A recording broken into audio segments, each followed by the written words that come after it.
Hello, this is a place called Ryde on the Isle of Wight, just off the south coast of England, the mainland over there.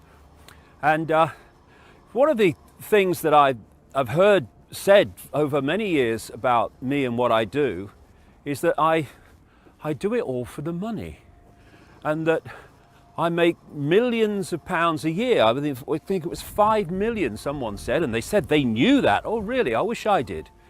And apparently I live in this mansion and drive a Bentley. Not that I want a Bentley, therefore I don't drive one. And this is my Bentley. Here it is. It's a saloon car that you see being driven all over the place all the time.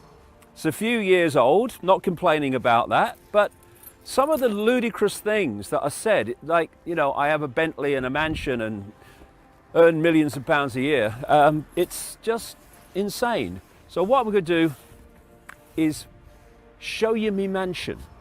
It's lovely.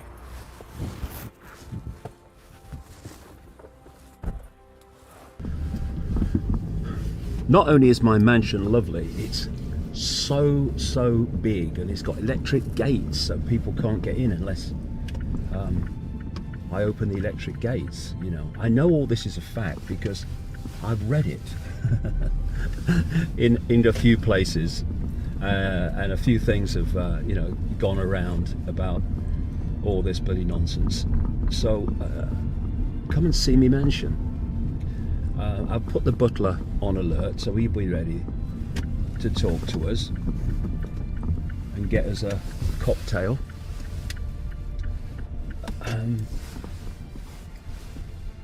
But the truth is usually, as always, rather different from the myth. Home sweet home.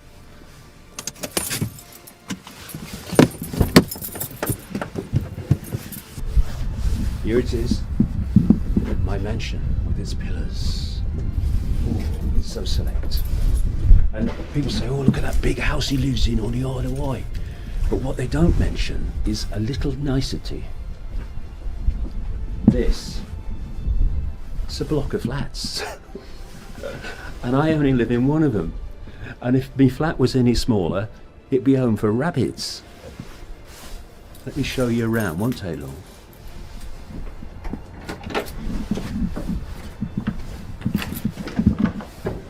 Number 8, Infinity, apparently. Come in.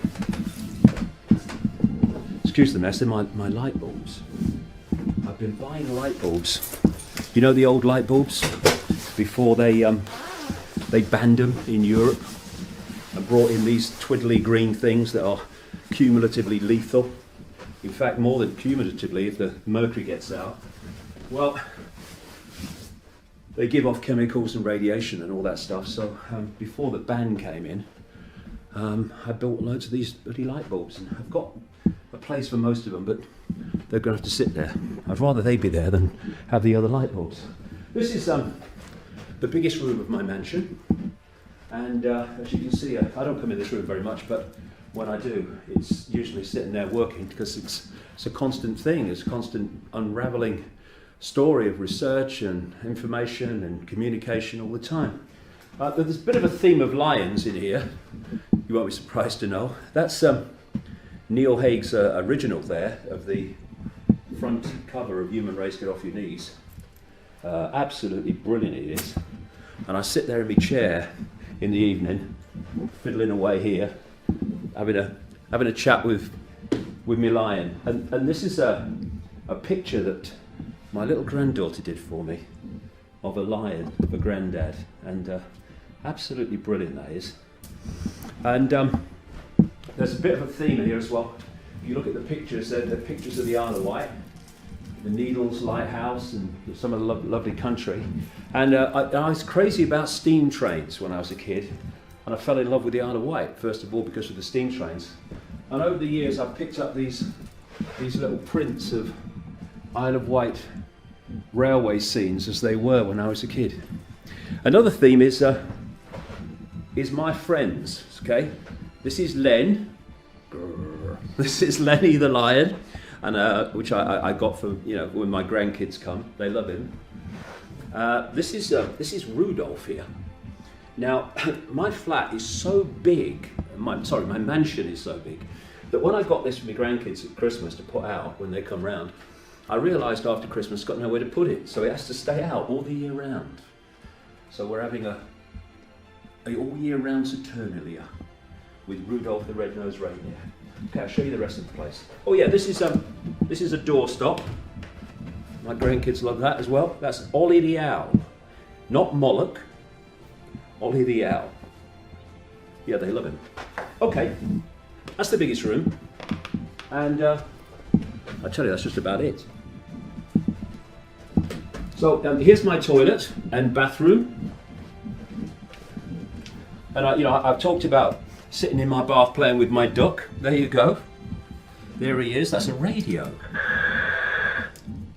My daughter bought that to me out for Christmas. Floats on the water, playing radio stations. And here's my kitchen. And if you've got a cat, don't swing it because it will hit its head.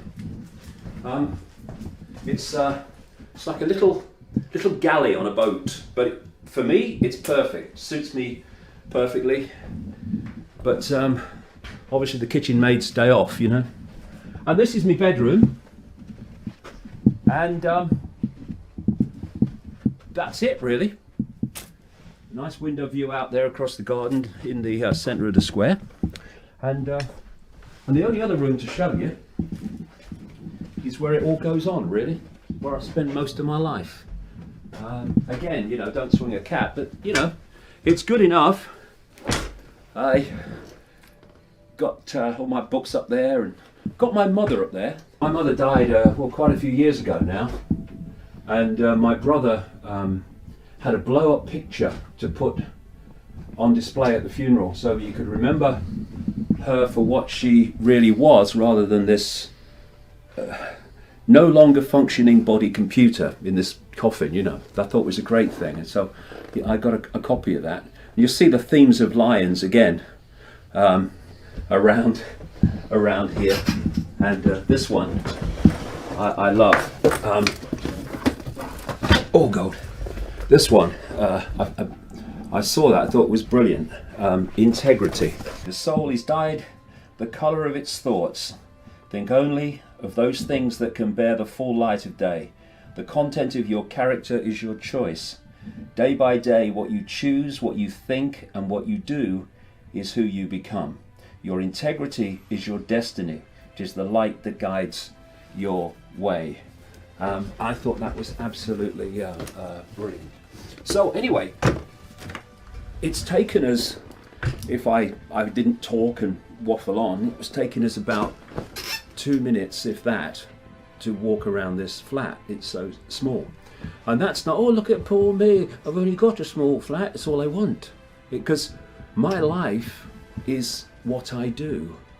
Therefore, I don't want the big house, I don't want the big car, don't want all the trappings of all this stuff.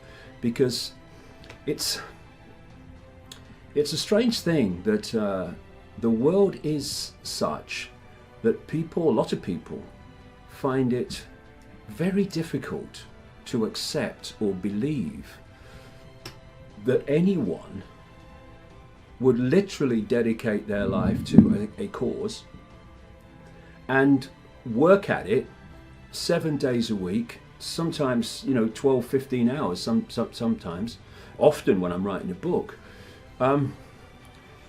because it was what they believed in. It's what they believed was right. No, there's got to be a catch. He's got to be doing it for the money. He must be making millions. He lives in a big mansion. Someone told me. Electric gates. Ooh, the Bentley. Yes, that's why he's doing it. No. Doing it because the world is in the state it is. And before I leave this reality, I want to do everything I can to make a difference. Not for me, as I'm speaking now. A few weeks from now, I'll be 60. It's not me who is 5 years of age or 15 years of age, or 20, 25, 30, that are going to have to live in this gathering Orwellian nightmare for most of their lives. But so what? Since when was what you do only about what affects you? This is how we got into this mess. This is why the world is as it is. Me, me, me, me, me, me, me. What's in it for me, me, me, me, me? And am I going to stand up for justice? Well, is the injustice against me? No. Well, no, I'm busy that day and all this stuff. I'm just trying to make a difference. Not become a millionaire. What am I going to spend it on? I mean, look at the size of the flat. I've lived here now for what, 10, 11, 12 years.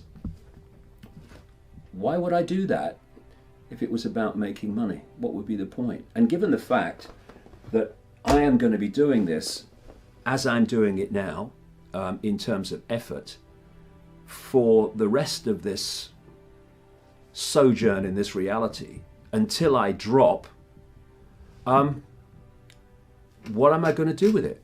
Anyway, if it was there, because I ain't going to retire and go on Mediterranean cruises and all this stuff. You know, the situation we're in needs focus, total focus, for what's left of my life in this reality anyway. So, to those people who can't understand or appreciate that there are some who don't do it because of what they get back, the satisfaction comes from making a difference. That's what you get back. And the mansion doesn't exist, nor does the Bentley, and all this other crap. And if people would just spend more time making their contribution to what's happening in the world, instead of trying to undermine those who are trying to do that, the world would be a better place, and this control system will be coming down a lot quicker than if they don't. This whole thing about doing it for the money goes right back, funnily enough, to 1990, when I started having my then strange experiences, in 91 with the Wogan show, and I was going through all this mass ridicule, extraordinary levels of ridicule, and people said, he's only doing it for the money. I'm taking mass ridicule for the money? I can't walk down any street in Britain without being laughed at for the money? What money? Because what happened is that when this started, this change in me started to happen in 1990, I left the BBC. I didn't leave voluntarily. They got rid of me for some reason, out of nowhere. Obviously, it was part of my life path, but I didn't understand that at the time. And I went well in excess of a year, more than a year, without earning a penny. Because I was trying to follow this path that was unfolding in front of me, and I didn't know what it was. And then after the Wogan show, the ridicule reached massive proportions.